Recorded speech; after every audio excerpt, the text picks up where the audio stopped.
In the heart of California's Mojave Desert stands a structure unlike any other, the Integratron, a wooden dome born from a man's encounter with extraterrestrials, promising rejuvenation, anti-gravity, and time travel. This is the story of a UFO-inspired dream that became a cultural enigma. George Van Tassel wasn't your average dreamer. An aeronautical engineer who worked with Howard Hughes and Lockheed, he traded city life for the desert in the 1940s. Near Giant Rock, a sacred boulder, he ran an airport and hosted meditations. Then in 1953, everything changed. Van Tassel claimed Venusians, led by a being named Solganda, visited him with a mission: build a machine to defy aging and gravity. Inspired by Nikola Tesla and biblical designs, he began the Integratron in 1957. The result of a formula which was given to me by a man who landed a ship at my airport in 1953. And we put this formula under research, tested a number of experiments on a bench in a good electronics lab in Chicago, and we produced phenomenal results with evidence that we should do it on a larger scale in order to be able to do more with it. And this evolved out of something that started in 1953 into a 4-story high machine that we're working on down there today. Now, George, I don't care whether the machine is 4 stories high or 40 stories high or 4 inches high. When I say calmly and unexcitedly, a time machine, what does your formula tell you you can do with a time machine? Well, Jack, our formula has no time factor, which electronic formula does have. And on the other hand, electronic science has only had 2 dimensions to work with, the electric pattern and the magnetic pattern perpendicular to it.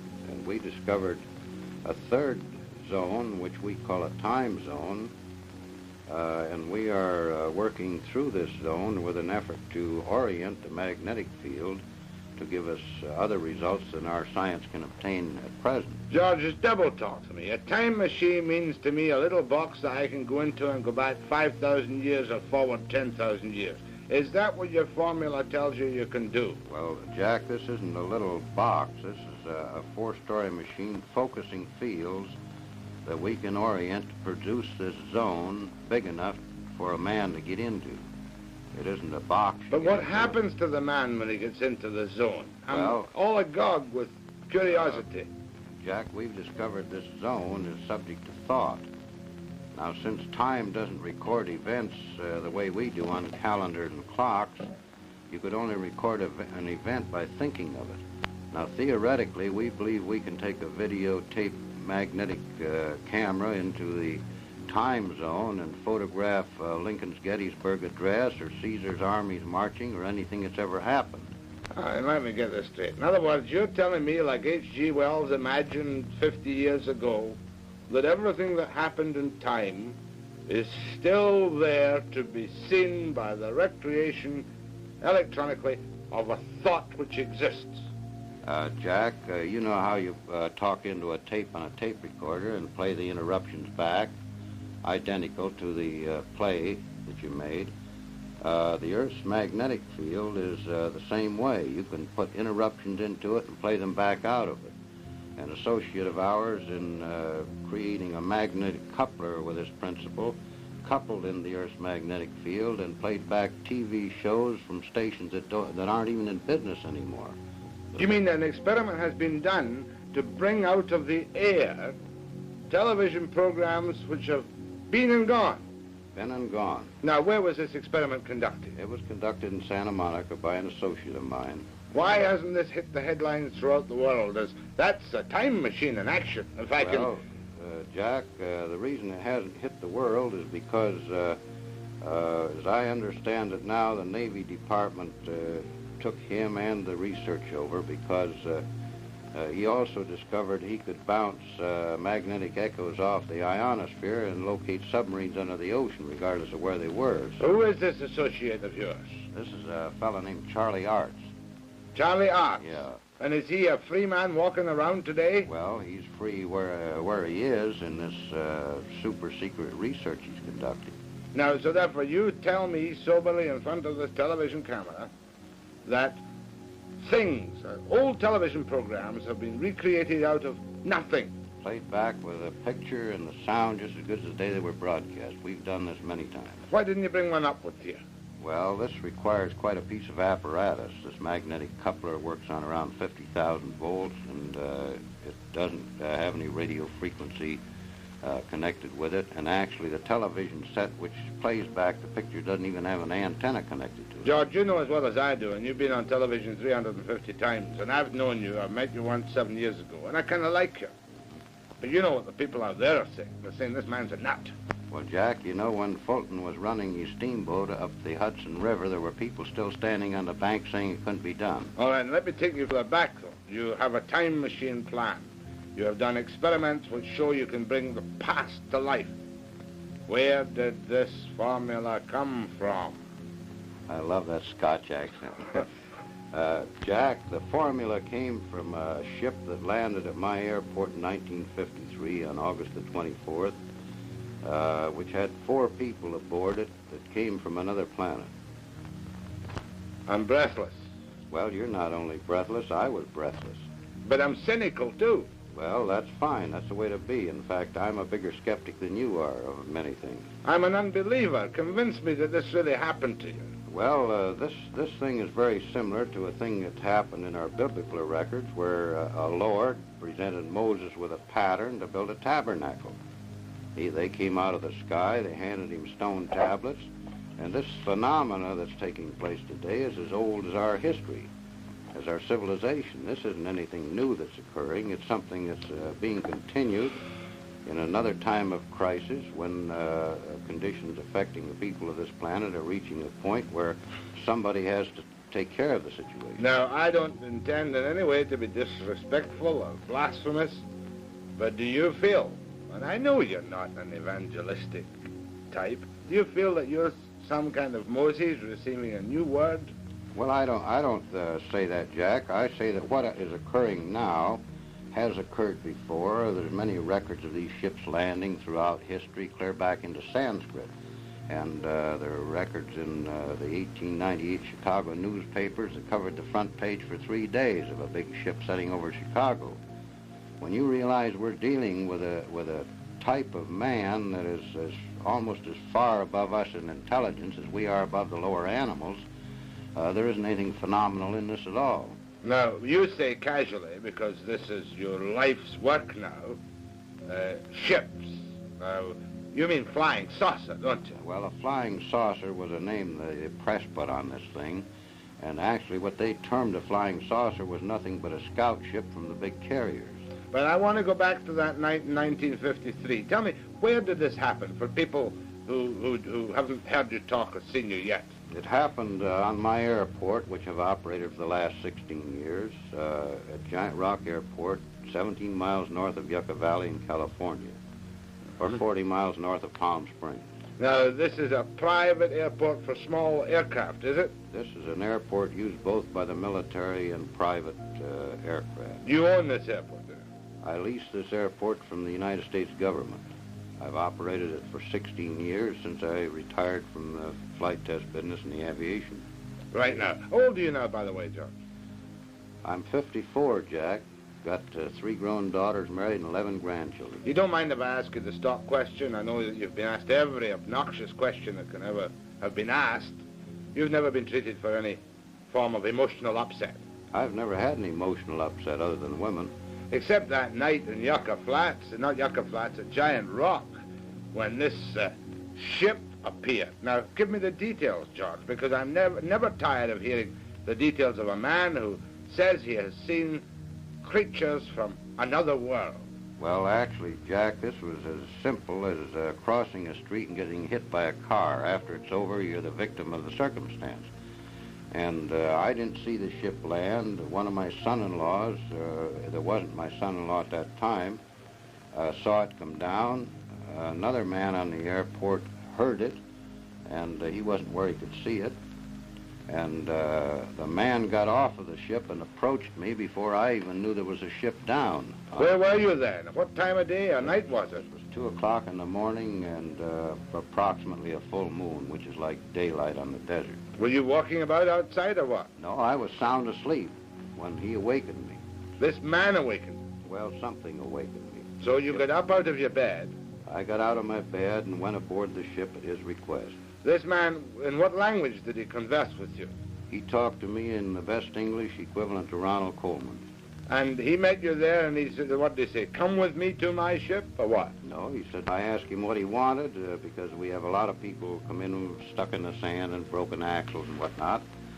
And I asked him what he wanted, and he said, my name is Solgonda, and I would be pleased to show you our craft. Solgonda? Solgonda.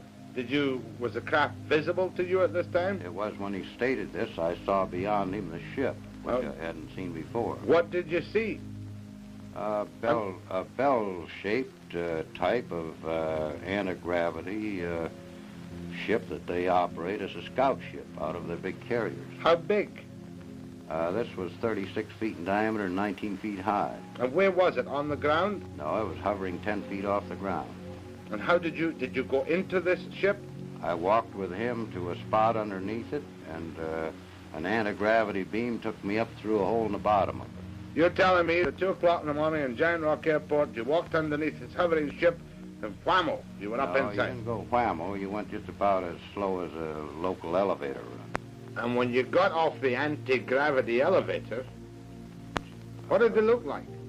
I was inside of a ship about 18 feet in diameter and roughly 10 feet high to the domed ceiling, and there were 3 men on the ship, besides the one that had got off and invited me aboard. You keep calling them man. What do you mean, man? Well, little green man?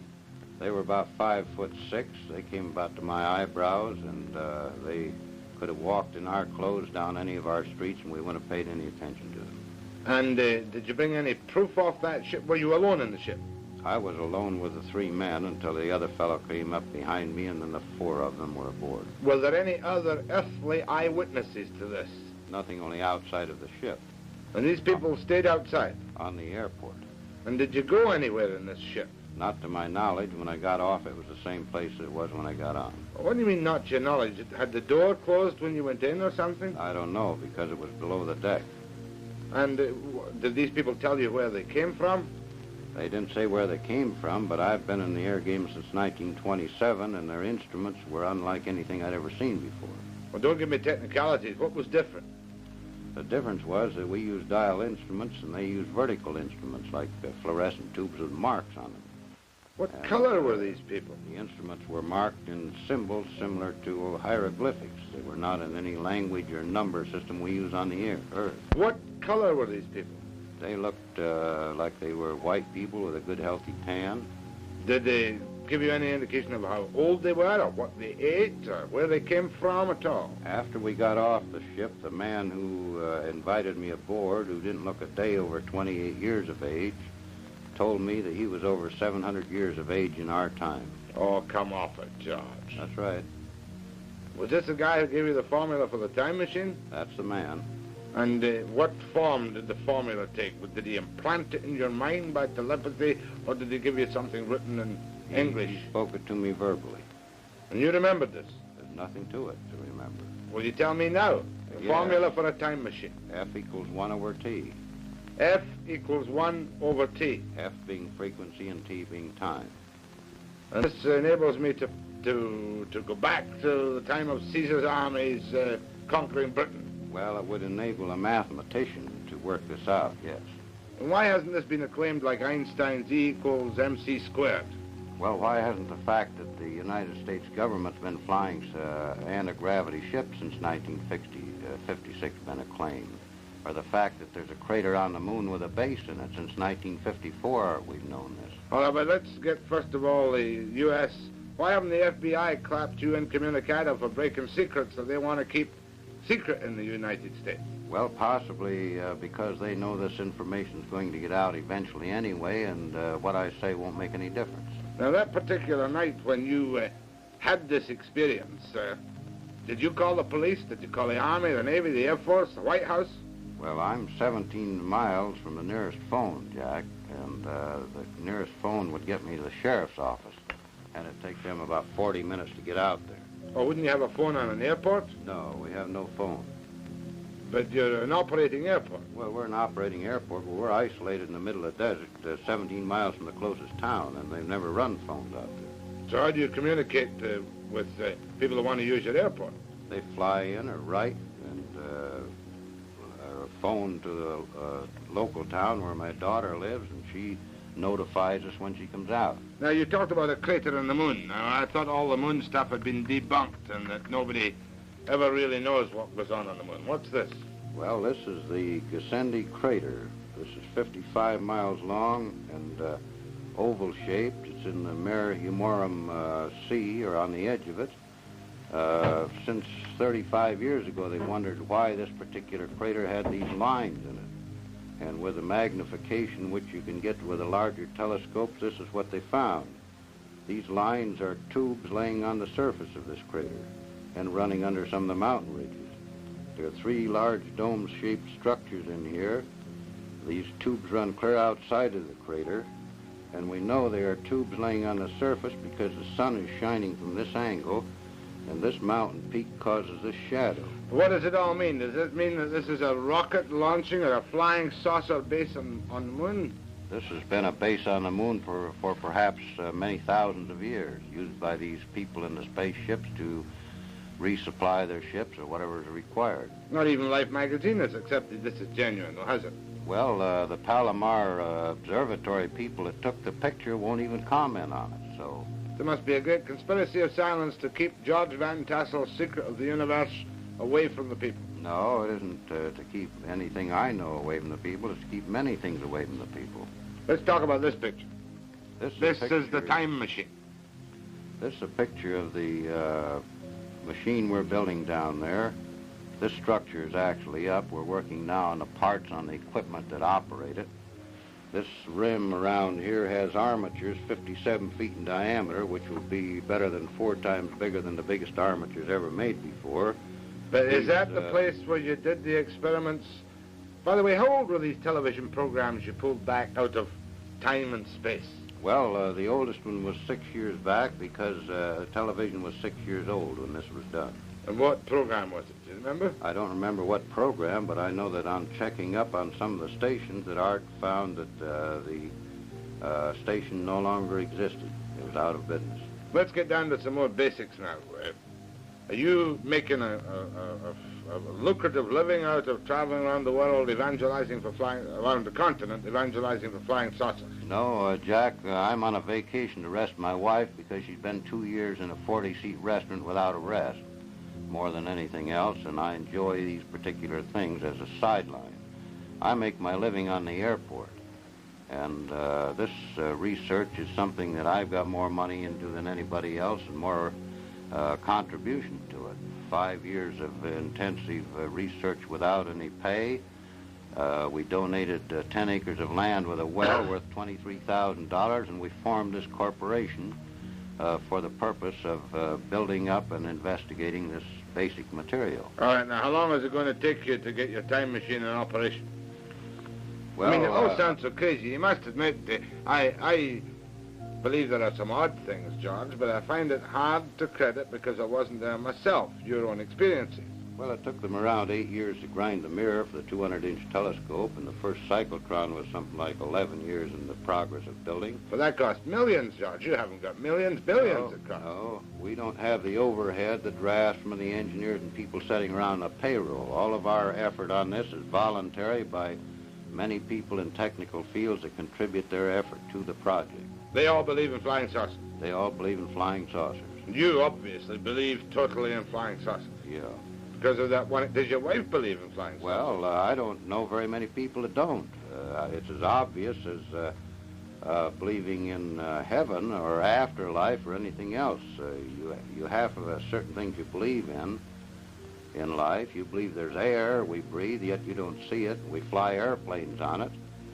And this is an intangible. We can measure it. But why should these people come down, from outer space? Why don't they land in the White House or in Kremlin Square in Moscow and say, hey, listen to us, we can tell you a few things. We're 700 years old. We can travel through space. We're not concerned with time differentials. Well, probably they're not concerned with giving us too much of their information because we'd only use it in our battle to destroy each other here. Did these 4 men tell you that themselves? No, they didn't tell me that, but this is a reasonable assumption on our part that the world's divided in 2 camps, each capable of eliminating the whole civilization. And if we were to go to another planet and observe this condition, we would certainly be a little cautious about who we talk to or what we reveal. Yeah, but you yourself, was that the only experience you had? Mind you, that's 11 years ago in 1953, George. That's right. When you claimed to me you went up in this elevator into the spaceship and met the guy who spoke like Ronald Koeman. Was that your only contact with the... That was the only contact I had with the people from the ship. Have you had any other contacts with people? I've had a recent contact last September, 1963. Well, I don't have to ask you. Tell me. Well, in this case, they drove a car into the airport. They didn't come in a ship. They're walking among us on the Earth all the time, and we don't realize it. I'm breathless. They. How many was they? The they in the ship was 4 men. They in the car? The man that came in, there was a man came in by himself in September. Well, you'll be telling me he had Martian license plates on the car. No. They drove a standard American Cadillac. And what did they want with you in 1963, 10 years later? They gave me some more information pertinent to electronic and magnetic research.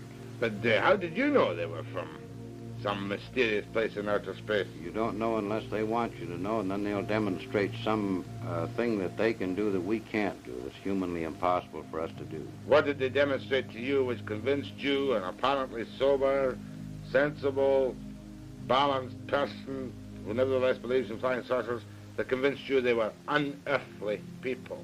Well, they demonstrated the ability in front of 19 people sitting in a lounge, for instance, that they could sit there and disappear before your eyes and reappear. In fact, the man did this 3 times. For you and your friends? For 19 witnesses that were sitting in our lounge. Vanished in front of your eyes? Sit right there in a chair like you're there, and then you're not there, and then you're back there. He did this 3 times.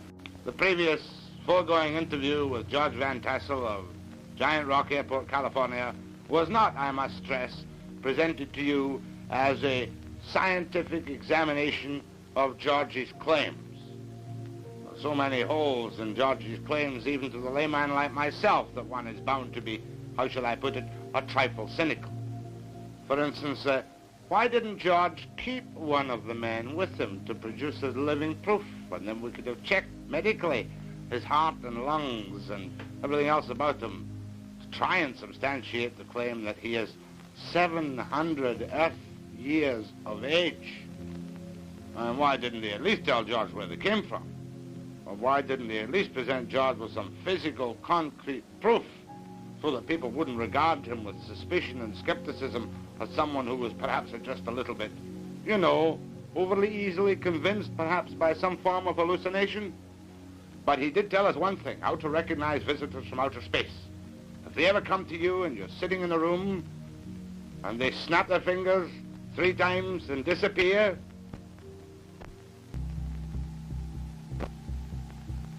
and when they reappear a few seconds later, then you'll know for sure that they are from outer space. Thank you and good night. Funded by donations, including from Hughes, and UFO conventions that drew thousands, the Integratron rose by 1959.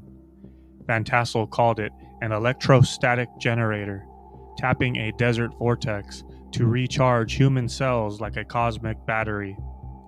But the dream was cut short. In 1978, Van Tassel died suddenly, leaving his machine incomplete. The Integratron drifted, nearly a disco at one point, until new owners saw its potential. Today, the Integratron isn't chasing time travel, it's a sonic sanctuary. Restored in the 2000s by 3 sisters, Its perfect acoustics host sound baths, where crystal bowls hum through the dome. Added to the National Register of Historic Places in 2018, it's a bridge from UFO lore to modern wellness, a desert relic that still whispers of the unknown. In California's Mojave Desert, where the sun scorches the sand and the stars feel close enough to touch, two men turned a massive boulder and a wooden dome into icons of mystery. Giant Rock and the Integratron, linked by tales of aliens, explosions, and ancient prophecies, are more than desert oddities.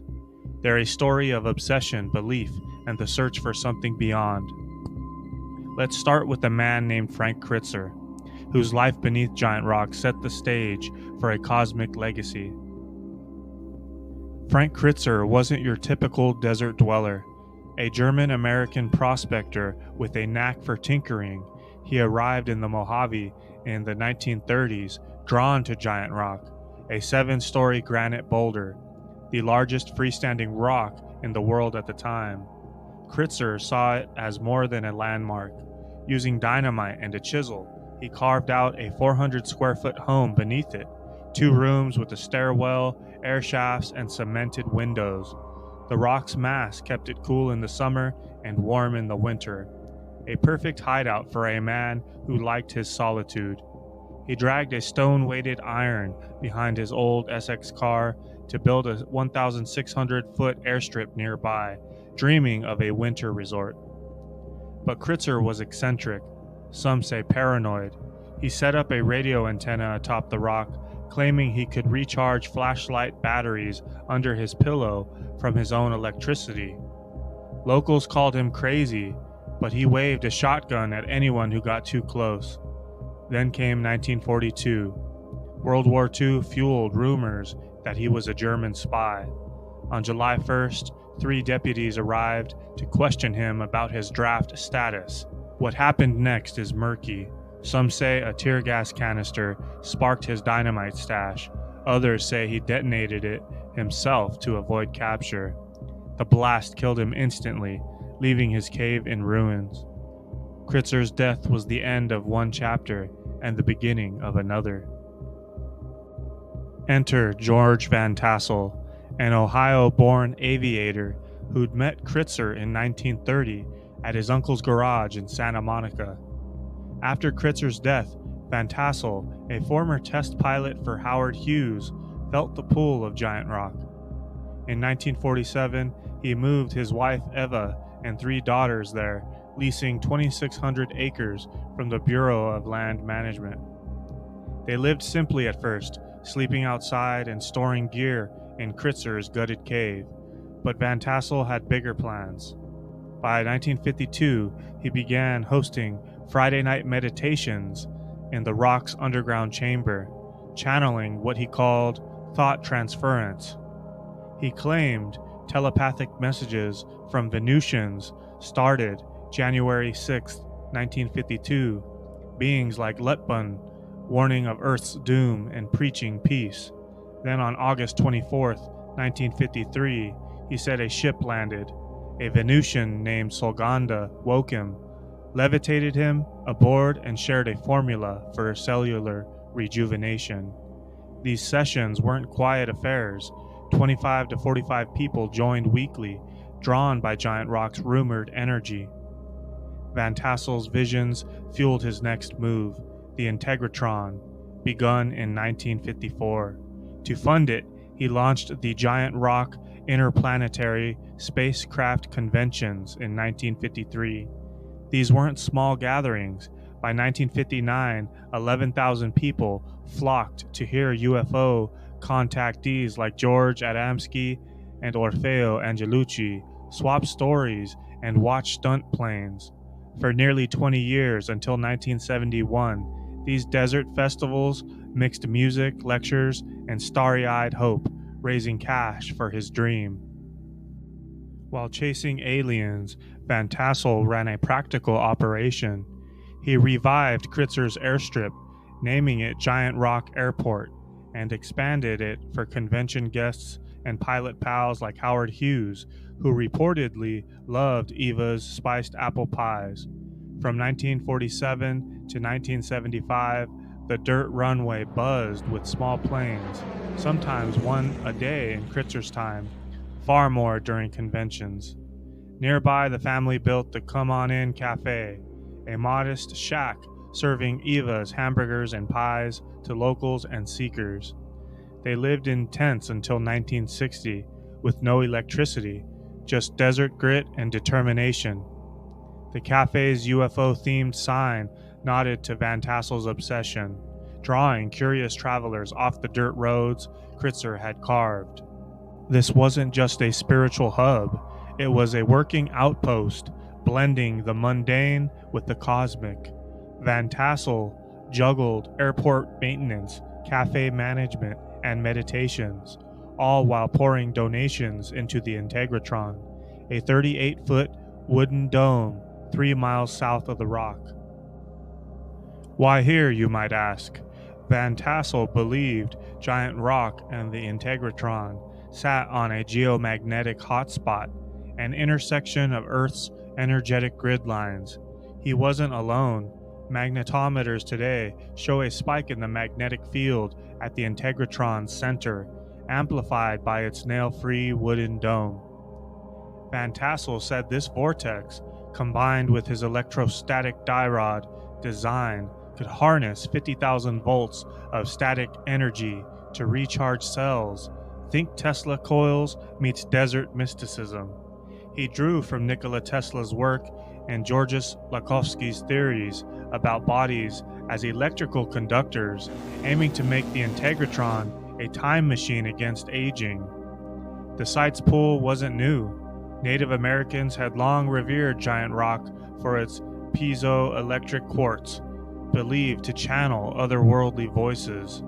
Van Tassel saw it as destiny, a sacred spot where Earth's pulse met alien wisdom. For millennia, Giant Rock was sacred to tribes like the Hopi and Serrano. They saw it as a spiritual beacon, its quartz humming with energy. Hopi shamans in the 1920s prophesied that its cracks would foretell humanity's future.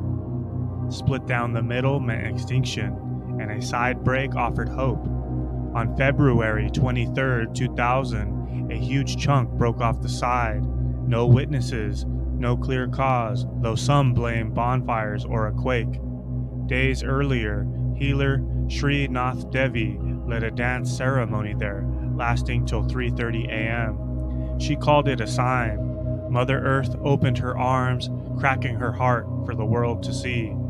Van Tassel died in 1978. His Integratron was unfinished, but its legacy lives.